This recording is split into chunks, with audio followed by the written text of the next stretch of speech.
If you could choose a superpower, which one would it be? Super speed? Invisibility?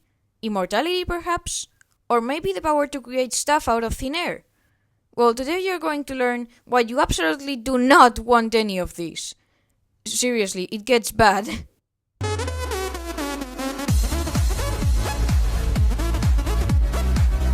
Number 1. Super speed. Wouldn't it be awesome to be able to run so fast you could get anywhere near instantly? Imagine all the time you could save. Well, as you'll see now, you might be better off not rushing it. There are actually two types of super speed. The one where you just run superhumanly quickly, and the one where time slows down from your perspective and you look like you're in a time lapse for everyone else. For the first one, it's easy to see why it's a bad idea. It's just like having a car, but with zero security and at the expense of your own energy. Like, it might sound cool to sprint through that 10-kilometer morning commute, but that's gonna set you back the calorie equivalent of almost 2 whole Big Macs. Given that the price of that is 10 times the price in car fuel for such a trip, suddenly that super speed doesn't seem all that useful. But the time-slowing type of super speed gets even worse. Apart from having to burn all those calories, long-distance travel becomes implausible in this case. After all, even though you might be running at Formula 1 speed for others, you would have to wait through the whole trip at normal speed. Talk about boring! But that's not all. Remember that kinetic energy is mass multiplied by speed, meaning that if you're trying to work away at your computer at 100 times speed to be able to get that work submitted at 11:59 PM, you'll be pressing your keyboard keys with the energy of punches. Yeah, that keyboard's not going to last very long. But this applies to anything, like moving a cup of coffee or, well, let's not even get into trying to punch someone at super speed, because that will destroy your hand as much as it destroys them. And it applies to your feet as well while you run.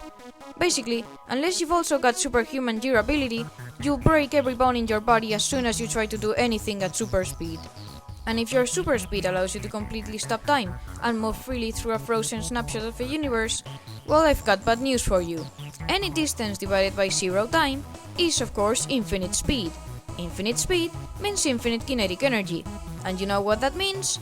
Well, first, you can't, because physics breaks. But getting anywhere close to that will probably cause you to generate black holes around you with every movement you make. Yeah, not very fun. Number 2. Invisibility. This is one of the most popular choices when people are asked what superpower they choose, and it's a reasonable, though maybe questionable one. You could go anywhere, avoiding restrictions, pull the hardest pranks on people, and get your hands on anything without anyone noticing. But let's be honest, most people just choose it out of lack of social skills. Well, sorry to tell you, but this one is also absolutely useless. You see, at first it doesn't seem very problematic, but how are you actually going to see? Like, if photons just go right through your eyes' light sensors, rods and cones, those cookies you were trying to steal from the counter won't look so tasty anymore. You know, because you won't see them, nor anything else. Yeah, not great either. Number 3. Materialization. Up next is materialization, the power to create matter out of thin air. This includes your usual element bending, where characters can just generate stone walls, for example, but also more OP forms, like being able to generate any material and just spawn an iPhone in your hand. And now's the time I told you about the catch. You see, matter is a form of energy, but it's a very compact form of energy. We know this from Einstein's famous equation of E equals mc squared. Energy is mass, multiplied by the huge number that is the speed of light squared. So let's say you wanted to make a wall to defend yourself from a charging bull. Let's say this wall would weigh 10 tons. Well, let's plug this into our equation. 10,000 times c squared gives us the cost of this cool superhero move, which amounts to some 900 quintillion joules, or about 214 quadrillion kilocalories, or about 398 trillion Big Macs. No need to mention the money this time, right?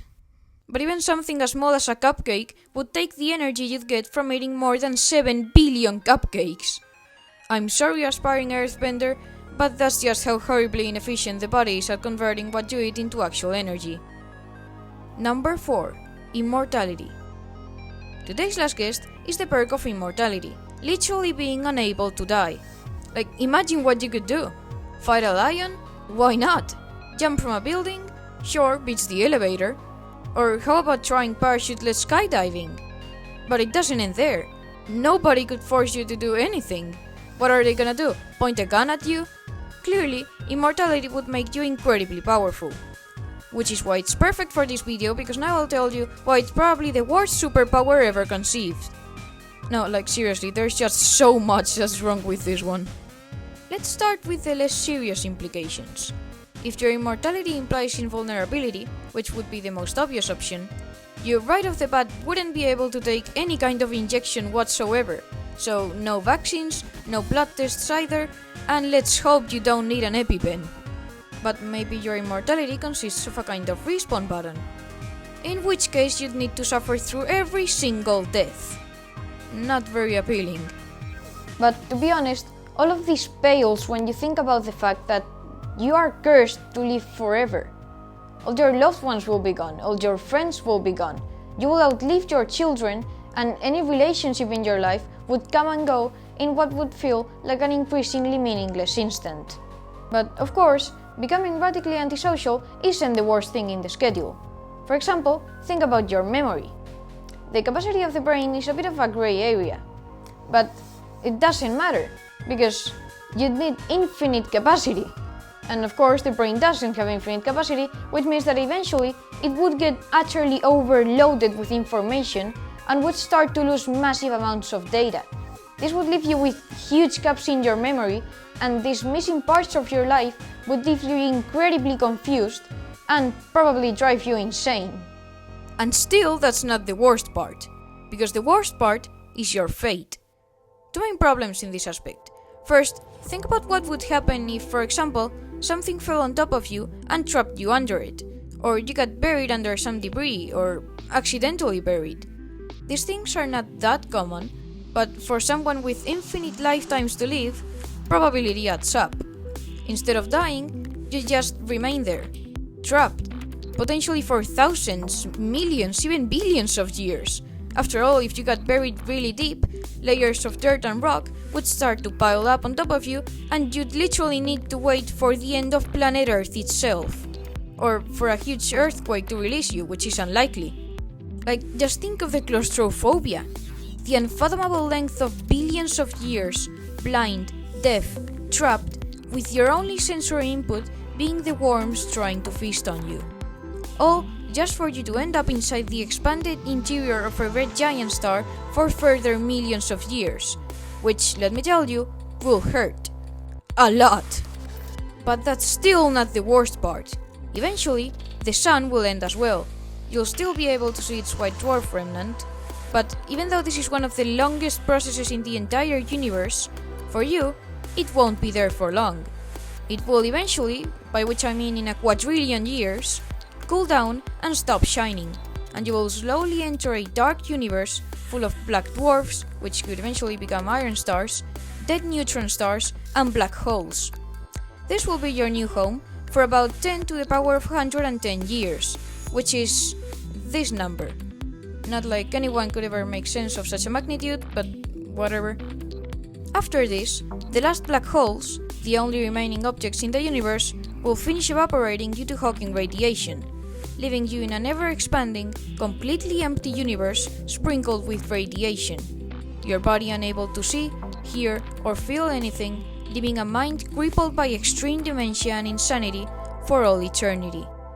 If quantum fluctuations ever cause a new Big Bang to happen, which is so unlikely I'm not even gonna try speculating to find a number which no human could ever fathom anyway, you'll just have to go through the whole thing all over again.